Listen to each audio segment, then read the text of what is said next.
Les années précédentes, on a fait du bon travail. Mais cette année, il faut qu'on mette la barre un peu plus haut. Regardez, ça devrait vous plaire, j'espère. Enlève-moi ces borgnoles.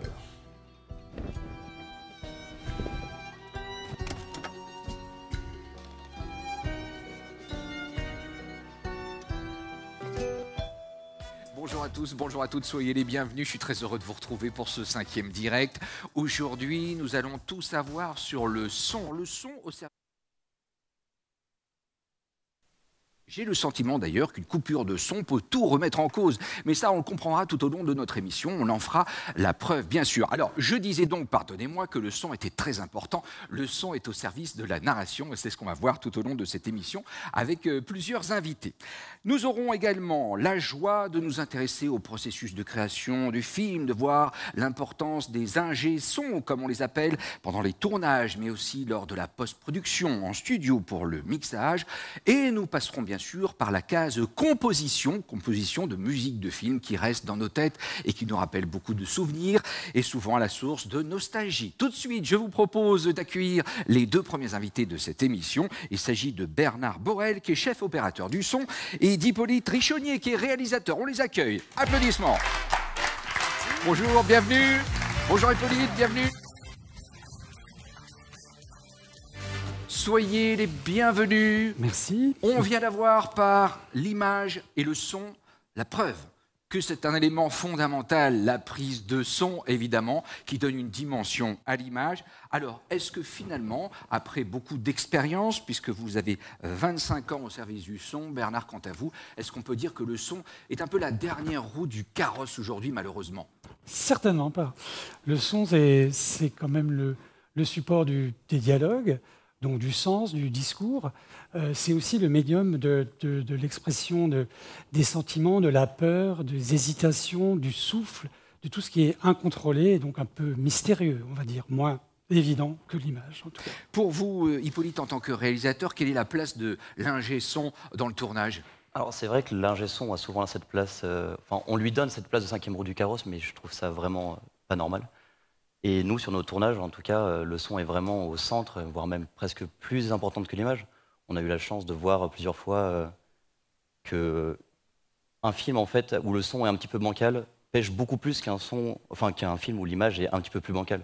Donc on concentre toute notre expertise pour faire le meilleur rendu possible au son. Mais on a quand même le sentiment que l'ingé son sur un plateau est assez discret, voire même en retrait. Est-ce que finalement, ce n'est pas un avantage ? Probablement, mais je pense que cette qualité de discrétion, elle devrait être la qualité de tous les départements. C'est vrai qu'au son, on fait attention d'être discret. Ça nous permet effectivement d'être assez proche de la mise en scène, des comédiens, mais aussi de l'équipe image. Peut-être un petit peu effectivement derrière, mais certainement tout à fait présent en même temps dans les faits, dans le travail, dans la collaboration. Vous parliez de ce lien qui vous unit aux comédiens, aux comédiennes. Vous êtes un peu à l'avant-garde. Parfois, vous avez des discussions un peu indiscrètes parce que vous êtes les grandes oreilles un petit peu du plateau. Est-ce que les comédiens se lâchent, oubliant qu'ils sont sonorisés? Alors ça, oui, ça peut leur arriver effectivement d'oublier. C'est à nous de leur montrer, bien leur faire comprendre que nous sommes des alliés, donc d'une certaine manière, on filtre ce qu'ils peuvent raconter. Et dès qu'on entend quelque chose d'un peu indiscret, on va couper les micros. Mais on a aussi une relation plus directe avec les comédiens, très importante pour les comédiens, pour nous aussi, mais beaucoup pour les comédiens, pour les rassurer, les mettre en confiance, parfois leur donner un petit conseil s'ils le demandent, tout en respectant bien sûr toute la hiérarchie et l'importance de tous les départements. De votre côté, Hippolyte, je rappelle que vous êtes un ancien élève de l'ESSEC de l'Arfis. Hein. On vous doit notamment le dernier banquet. C'est un icône que vous avez réalisé, qui a été récompensé. Est-ce qu'il vous arrive aujourd'hui de vous concentrer sur le son et pas sur l'image quand vous êtes en tournage? Alors ça dépend des prises, mais les prises où le son est du coup vraiment mis en avant, effectivement, on a d'abord le retour image que je regarde en direct, et ensuite je vais voir le réalisateur, excusez-moi, l'ingénieur du son, je me concentre vraiment, je ferme les yeux totalement et on se concentre vraiment sur le casque, sur ce qui s'est passé, sur l'intonation de voix des acteurs, ce qui permet de faire des retours beaucoup plus précis et de parler plutôt avec des émotions et de leur dire sur quel mot, pourquoi pas donner une intonation spéciale et compléter leur jeu. On va parler maintenant des repérages. Évidemment, avant les tournages, il y a cette phase incontournable pour faire un bon travail précis, de qualité, qui réponde au cahier des charges. Auparavant, on faisait un vrai repérage son. Aujourd'hui, est-ce que c'est toujours le cas et pourquoi peut-être ce n'est pas le cas? Alors, c'est peut-être un petit peu moins le cas. Ça reste très important. Ça dépend vraiment des projets. Certains projets où on va avoir la possibilité de faire un repérage important, d'autres un petit peu moins. Les repérages, ça sert à découvrir les décors. Ça sert aussi à rencontrer les équipes, à voir comment les équipes, la mise en scène et l'image en particulier appréhendent la séquence dans un décor. Donc c'est un travail d'équipe. C'est vrai qu'un certain nombre de problèmes liés au bruit d'environnement sont peut-être un peu plus facilement gérables aujourd'hui en post-production. Et donc on est peut-être un petit peu moins vigilant et exigeant sur certains décors. Mais nous, on ne le prend pas comme un problème, plutôt comme une avancée, en tout cas une opportunité de pouvoir travailler dans des décors. Oui, j'allais dire, ça représente des avantages en fait. C'est ça, c'est ça. Et je pense qu'il faut le prendre de manière positive, en collaboration. Nous, on discute beaucoup avec les mixeurs, avec les monteurs son, les monteurs directs, avec évidemment la mise en scène. Mais donc ça, c'est plutôt, nous, on vit ça comme quelque chose de très positif, d'avoir des outils après qui permettent de conserver certains décors, du son direct dans des décors qui peut-être auparavant n'auraient pas pu être utilisés. À propos des outils que vous évoquez, il y a la post-synchronisation. C'est-à-dire passage en studio où on enregistre les voix et les illustrations sonores. Aujourd'hui, qu'est-ce que ça vous apporte? C'est plus de souplesse? Alors, quand on tourne, on essaye de ne pas penser à la post-synchro et de ne pas se dire « oh ben c'est pas grave, ça on le fera en post-synchro ». On ne travaille pas comme ça. Et les comédiens non plus d'ailleurs. Ça c'est un mythe de croire que les comédiens pourraient se dire « oh ben on fera ça après ». Mais de fait, la post-synchro, ça permet de rattraper des problèmes techniques, mais souvent, peut-être le plus souvent, ce n'est pas des problèmes techniques qu'on va améliorer en post-synchro, c'est du jeu, c'est des problèmes de texte, par exemple, qui n'ont pas été très bien écrits. Donc ça nous incite en retour, nous, chef opérateur du son, ingénieur du son, à être vigilants sur ce qu'on enregistre, pas uniquement la qualité d'enregistrement, mais sur la matière sur laquelle on travaille, donc sur le texte, par exemple, mais aussi sur le jeu, puisque c'est quand même ça qui est le plus important, en collaboration avec la mise en scène. Vous qui êtes tous deux des professionnels, est-ce que vous êtes en mesure de détecter à la première image, au premier son, à la première mesure, quand il y a eu post-synchro et quand il n'y en a pas eu? Je pense que c'est quand même assez difficile de le dire quand ça a été vraiment bien fait.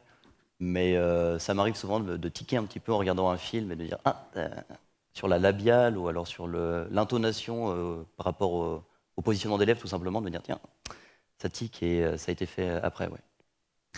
Et vous, de votre côté? Moi, je pense que c'est surtout par rapport au jeu lui-même, plus que par rapport à des aspects techniques. Mais on sent certains comédiens vont être très très à l'aise en post-synchro, donc faire des choses formidables, d'autres beaucoup beaucoup moins. Et donc à ce moment-là, ça peut se sentir beaucoup. Oui. Bernard, pour terminer notre entretien, au cours de votre carrière, est-ce que vous avez peut-être vécu un épisode particulier, une anecdote à nous raconter, croustillante ou pas, mais une anecdote? Alors c'est vrai que les comédiens oublient souvent qu'on les entend et que tout le monde les entend. Il ne faut pas oublier que sur un plateau, il y a souvent une dizaine ou une douzaine de retours son. Donc un producteur, par exemple, peut très bien avoir un casque.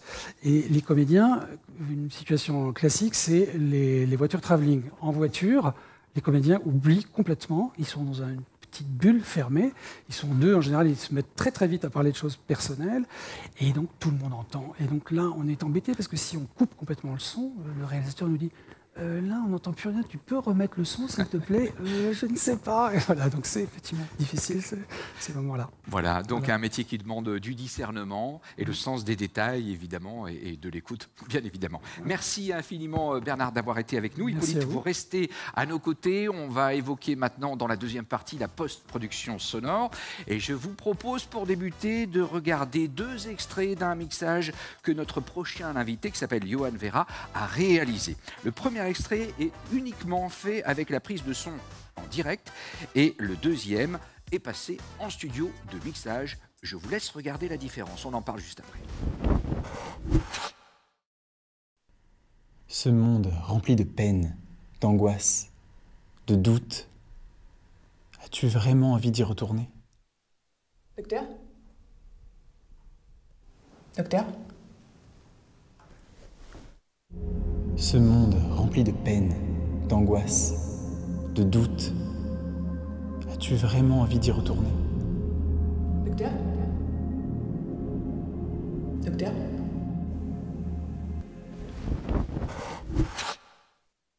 Avec nous, Johan Vera, bonjour. Bonjour. Vous êtes ingénieur du son spécialisé dans le mixage à l'image.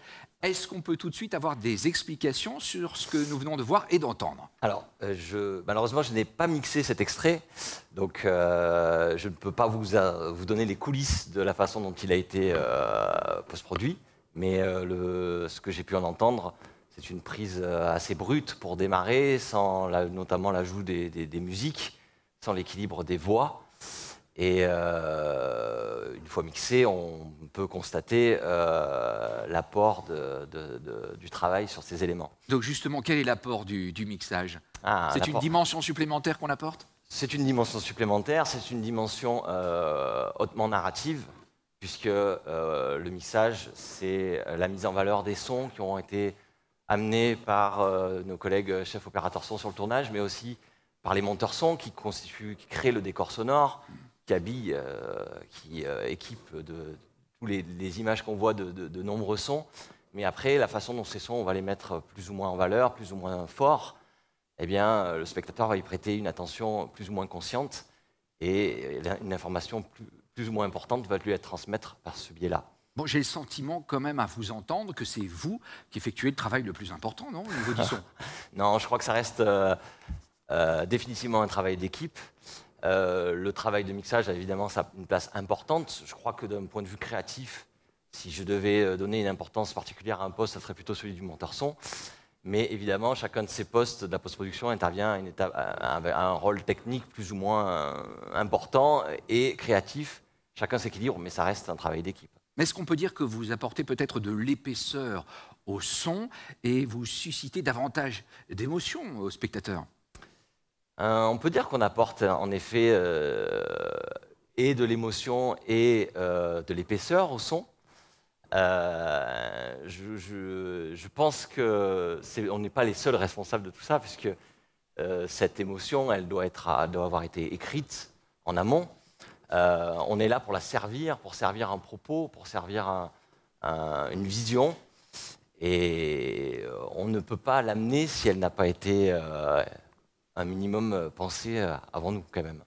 On dit souvent que le silence est la source de la musique. Qu'en est-il du silence dans les films, dans les productions, Hippolyte? Je trouve que le silence peut être parfois beaucoup plus bruyant qu'un son. C'est assez bizarre de dire ça comme ça, mais voire même plus parlant. Pour citer des exemples, j'ai un film qui m'a beaucoup inspiré par rapport à cela, au silence. C'est le film Akira, un film d'animation, dans lequel on a d'un coup une explosion d'une bombe presque nucléaire, et le son est coupé. On arrive au son zéro, et ça nous fait une boule dans le ventre, une sorte d'angoisse qui augmente, et je trouve que le silence, dans ce cas-là, explose nos oreilles, en fait. C'est sidérant. Pourquoi, selon vous, les spectateurs ne se rendent pas compte que c'est grâce à votre travail qu'ils ont tant d'émotions, tant de frissons? Eh bien, parce que je crois que le son parle à l'inconscient, tout simplement. On est, en tant que spectateur, beaucoup plus attentif, beaucoup plus réceptif de façon consciente à l'image. C'est comme ça. Notre sens visuel semble avoir parlé plus directement à notre conscience. Et le son est là toujours, mais on ne sait pas forcément qu'il est là, mais pourtant l'information qui nous a été transmise par son biais, elle a bien été intégrée, et on ne saurait pas dire parfois pourquoi on comprend mal ou quand on reçoit mal une émotion ou une information. On ne peut pas forcément dire que c'est le son qui manque à cette information qui manque, mais pourtant c'est souvent lui qui vient véhiculer ces informations indispensables qui ne sont pas toujours véhiculées par l'image. Et à l'opposé, si le spectateur capte le travail du son, c'est qu'il a été mal fait? On peut aller jusque-là, Hippolyte? Pas vraiment, parce qu'on peut aussi se dire waouh, le son est incroyable dans le détail, etc. Mais c'est vrai que souvent on a plus tendance à dire, à remarquer le son quand il est mal fait. Je trouve en tant que spectateur, quand on se place vraiment du côté du public, se dire ah, ça nous froisse à cet endroit-là, plutôt de se dire ah c'est super, là c'est fluide en fait. Quand le son est est hyper discret et le mieux il a été fait en fait, le moins on le remarque et le plus c'est subconscient en fait justement. Hippolyte, comment vous travaillez avec l'ingé son et le mixeur notamment en studio? Bah déjà le travail avec l'ingé son donc sur le plateau se fait vraiment à base de beaucoup d'échanges. C'est-à-dire que je vais le voir vraiment à chaque fois qu'on valide une prise, c'est la première question que je pose, c'est est-ce que le son est bon? Et puis une fois qu'il me dit oui, je vais quand même l'écouter, on le réécoute et puis on échange autour. Donc pour revenir par rapport à ce que disait Bernard sur le jeu d'acteur notamment. Et ensuite avec le mixage, déjà je laisse beaucoup de liberté. Et en général, je n'écoute même pas les premières versions. Enfin, je lui demande vraiment de travailler de son côté, sans même lui dire comment j'aimerais ressentir, comment j'imagine toutes ces choses-là.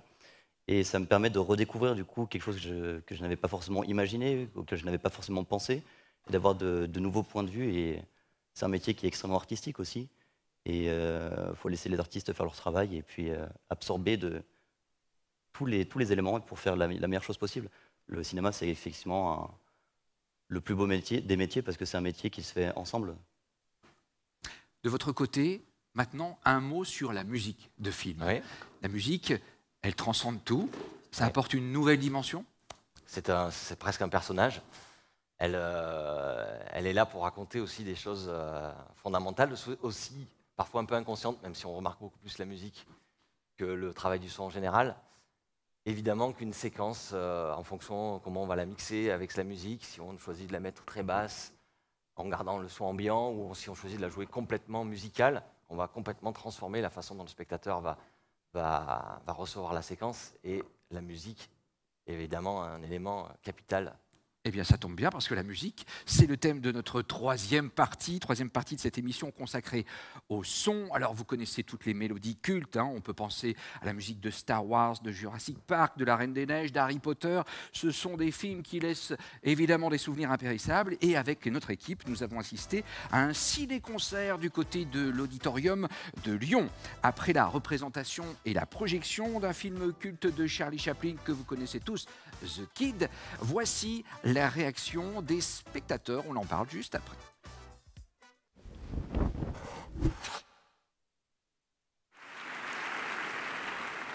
Le film de Charlie Chaplin, la musique contribue à plus de la moitié de l'émotion que dégagent les films.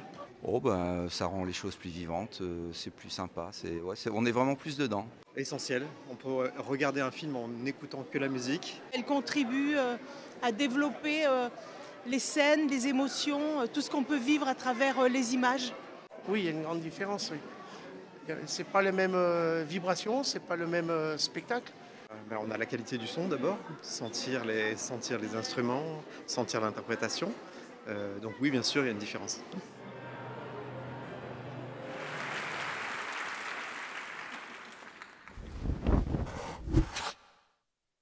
Oui, je vous conseille une expérience à l'Auditorium de Lyon. Ça change tout pour les yeux, mais bien sûr, surtout pour les oreilles. Avec nous, Théophile Hiver. Bonjour Théophile. Bonjour. Vous êtes étudiant en master pour devenir compositeur. Est-ce que vous avez déjà assisté à des ciné-concerts de ce type en tant que spectateur? Alors, en tant que spectateur, ça fait très longtemps que j'ai assisté à un ciné-concert. Et en effet, on ressent vraiment le fait d'écouter de la musique en direct, ça apporte une toute autre dimension que lorsque la musique est directement intégrée au film. Est-ce que vous pensez, pardonnez-moi, mais qu'un film sans musique est un film sans intérêt? Alors, il est tout à fait possible de faire des très bons films sans musique. Je pense qu'un exemple flagrant de cela est, par exemple, Les Oiseaux de Hitchcock. C'est un film qui n'a pas de musique. Et pourtant, on ressent cette oppression. En fait, quand il n'y a pas de musique dans un film, on est beaucoup plus proche de la réalité et on sort complètement de la fiction du film pour vraiment être au niveau des personnages dans le film, comme eux, ils le vivent. Et donc pour moi, c'est tout à fait possible d'avoir un très bon film sans musique. Réaction de Johan? Oui, je crois aussi qu'il ne faut pas réduire la présence ou l'absence de la musique à la qualité d'un film. C'est une composante sur laquelle le réalisateur ou la réalisatrice peut puiser. Mais je pense que c'est un choix fort de se passer de musique et que s'il est bien servi, le film peut être un chef-d'œuvre. Mais vous êtes d'accord que la musique, elle donne une dimension incroyable, elle transcende les dialogues, elle donne une puissance incomparable. Oui, bien sûr. Oui. Alors, il faut que lorsqu'on fait le choix de ne pas avoir de musique, pour moi, il faut vraiment que ce soit un choix délibéré et non un manque de moyens ou un manque d'envie. Pour moi, oui. Allez-y, allez-y, on va demander une réaction à Hippolyte, mais terminé. Oui, en effet, la musique tout doit être choisi, tout doit être contrôlé. La musique est là pour apporter quelque chose en plus, mais si elle n'est pas nécessaire, eh bien, on n'en met pas. Quelle place occupe la musique dans vos films, Hippolyte? Déjà, je suis totalement d'accord avec ce qu'ont dit mes deux camarades. Je pense qu'un film, en fait, c'est une idée artistique, c'est un objectif. Maintenant, oui, sans musique, ça peut desservir cet objectif, mais la musique, on le voit quand même je ne pourrais pas te donner de stats, mais dans la grande majorité des films, on a une musique et c'est pas pour rien. La musique offre beaucoup de choses et c'est merveilleux en fait. C'est un art que j'aime tout autant que le cinéma, pour dire, dans lequel j'adore progresser en même temps que faire de l'image. Et oui, la musique occupe vraiment une belle place dans mes films. Je suis vraiment inspiré et admiratif du travail de Damien Chazelle, par exemple, Babylone ou encore Whiplash, qui sont des films musicaux, qui tournent autour de la musique, et je trouve ça vraiment merveilleux. Tout de suite, pour illustrer votre travail, Théophile, on va écouter un petit extrait d'une de vos compositions, et on en parle, et surtout, vous allez tout nous dire juste après.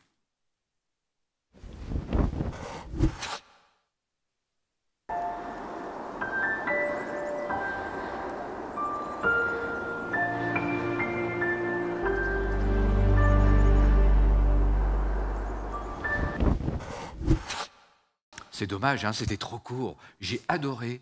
Quelques commentaires de votre part. D'où est venue cette musique? Quelle a été votre source d'inspiration? Alors, cette musique est issue d'un petit court-métrage qui a été fait par des étudiants de l'Université de Montréal. Et c'est un film qui est très poétique. On est presque à l'intérieur d'un rêve. Donc mon idée, c'était vraiment de trouver un thème qui soit très simple, très pur, et qui reflète la poésie du film qui a été fait par ces étudiants de l'Université de Montréal. Donc j'ai choisi le piano, qui est un instrument que tout le monde, qui est familier à tout le monde et qui parle à tout le monde, accompagné de simples cordes pour donner cette dimension très pure, très poétique. Et puis il y a des ajouts de sons. On a Voilà, l'impression d'être dans la nature, en pleine nature. Alors le son, c'était pas ma partie du travail. Hein. Le son, il était déjà sur le film. Ça a été fait par les monteurs son, justement. Mais oui, en effet, la musique vient pour accompagner aussi ces sons de la nature et cette atmosphère sonore poétique. Aujourd'hui, on peut dire que vous êtes fier du résultat? Surpris? Oui, j'étais relativement satisfait du résultat. En fait, mon objectif, c'était vraiment de faire un thème qui allait revenir et qui allait accompagner le personnage principal du film tout au long du court-métrage. Est-ce qu'on peut commencer par composer la musique et faire les images après, ou est-ce que c'est le contraire qui est l'habitude du métier? Alors d'habitude, c'est plutôt dans le sens contraire. On écrit le scénario, on filme on fait le tournage, etc. Et le compositeur intervient après. Alors c'est pas toujours vrai. On a des exemples. Notamment, je prends peut-être le plus flagrant entre la relation entre Christopher Nolan et Hans Zimmer, où Hans Zimmer va commencer par faire la musique, puis ensuite le réalisateur va s'inspirer de la musique pour créer son film. Bon, c'est des choses qui arrivent, et heureusement qu'il y ait différentes façons de faire. Mais dans la plupart des cas, c'est quand même dans l'autre sens, où d'abord le film est créé, puis ensuite le compositeur vient apporter sa musique sur le film. Réaction d'Hippolyte sur ce sujet. Dans quel sens on compose? Après ou avant? J'ai tendance à dire que oui, effectivement, on a tendance à le faire après, parfois par souci logistique, technique ou de production. Mais je trouve ça presque plus intéressant de le faire avant et d'avoir la musique sur le tournage, notamment pour les acteurs. Quand on est acteur, on se retrouve avec... en fait, ça nous donne un pied d'accroche, la musique. C'est-à-dire qu'on arrive dans un univers, donc sur le plateau, on ne sait pas vraiment ce qu'on va faire, on a du texte, mais le texte, il y a 1500 façons de le lire, de l'interpréter. Et la musique peut donner vraiment une émotion, un sentiment qui va aider l'acteur à plonger dans le rôle ou à peut-être l'aiguiller. Puis on peut aussi parler tout simplement de tout ce qui est comédie musicale ou encore des vieux films où la musique était faite avant ou même en direct et les acteurs jouaient avec cette musique en live, en fait. Johan, sur ce sujet, toujours, quelle est votre position? Oui, je crois que mes collègues ont bien résumé un peu le propos, mais il y a des films qui peuvent exiger effectivement que la musique soit créée en amont, ce qui est plutôt rare, quand la scène va vraiment être extrêmement intriquée avec la musique. Moi, je me souviens avoir travaillé sur un film où une jeune comédienne se met à chanter, se met à danser sur la musique. Et donc là, il était nécessaire qu'elle soit créée avant même le tournage pour qu'elle puisse se jouer avec. Donc voilà, il y a des exemples comme ça qui le nécessitent de façon impérative. On va parler de vos compétences en tant que compositeur et des outils aussi à votre disposition. Regardez sur notre plateau, nous avons des ordinateurs, mais aussi de vrais instruments. Alors, est-ce qu'aujourd'hui, le mieux pour un compositeur, c'est d'utiliser et de faire appel au talent de musiciens, du spectacle vivant, d'un orchestre? Est-ce que c'est encore possible d'un point de vue budgétaire, ou est-ce que c'est plus facile de tout faire d'un point de vue numérique et informatique? Alors, il faut arriver à prendre le meilleur des deux mondes. Le gros avantage du numérique, c'est qu'on arrive, avec les technologies, les logiciels actuels, à simuler complètement des instruments acoustiques. Donc, par exemple, c'est tout à fait possible de simuler numériquement un orchestre. Alors bien sûr, ça ne vaudra jamais une vraie performance d'un orchestre réel. Donc si le budget le permet et si tout cela a été pris en compte dans la production du film, il est toujours extrêmement bénéfique d'enregistrer un réel orchestre et ça apporte une plus-value réelle par rapport à une maquette. On appelle ça une maquette lorsque l'on simule numériquement. Mais oui, vraiment, l'avantage de la maquette, c'est de pouvoir montrer au réalisateur, montrer au producteur avant d'enregistrer, bah voilà, ça va ressembler à ça. Et ensuite, on enregistre. Donc ça, c'est pour les grosses productions où c'est possible de le faire. Et c'est là où ça prend vie, où la musique prend complètement vie. Et donc en tout cas, je préconise, bien sûr, il est toujours préférable d'enregistrer des instruments réels lorsque c'est possible. Oui. Et aussi, il faut avoir des compétences en musique, c'est-à-dire qu'il ne suffit pas d'appuyer sur des touches d'ordinateur, il faut savoir lire des portées, lire la musique, avoir des notions de rythme. Il faut d'abord être musicien avant d'être compositeur. Oui, alors tous les compositeurs ne sont pas forcément musiciens, mais c'est sûr que ça aide beaucoup d'avoir des compétences dans au moins un instrument. Et bien sûr, la théorie musicale est forcément nécessaire pour pouvoir composer de la musique, selon moi. Oui. Messieurs, merci beaucoup d'avoir répondu à toutes nos questions. C'est maintenant l'heure de la conclusion. Je vais vous demander peut-être en une phrase chacun de résumer ou de donner des conseils aux élèves qui nous regardent en direct. On va commencer par vous, Hippolyte, ancien élève de l'ESSEC. Difficile comme question quand même, parce que le son est du coup quelque chose de très très vaste. En une petite phrase ou en un mot? Petite phrase. En un mot, le son, c'est magique et c'est sous-estimé. Parfait. Théophile, Johan? Alors moi, mon conseil, ce serait de foncer, de faire plein de projets, de rencontrer des gens et pour pouvoir se faire la main sur le plus possible de projets. C'est comme ça qu'on commence et c'est comme ça qu'on grandit. Beaucoup. Merci. Et de votre côté, Johan? Soyez passionnés. C'est des métiers magnifiques et le son est un médium incroyable. Merci infiniment en tout cas d'avoir été avec nous. On peut vous applaudir pour vos témoignages passionnants. Merci infiniment. Ça donne envie de toucher à tous les métiers et voilà le gros avantage de ces directs. Vous l'avez constaté tout au long de cette semaine. On a envie de toucher à tout, on a envie d'essayer l'image, le son. Et cet après-midi, on parlera de post-production, de montage. Vous verrez qu'on peut faire des effets spéciaux. Tout n'est pas là. Il faut bien sûr que l'image soit de qualité avant de se lancer dans le montage. On en saura plus. Merci à tous les invités, tous les étudiants, toutes les étudiantes. Et à vous, nombreux, n'oubliez pas de liker, de partager. Je compte sur vous. Voilà pour ce 5e direct. Rendez-vous tout à l'heure, cet après-midi. Je compte sur vous. Merci. Merci à tous.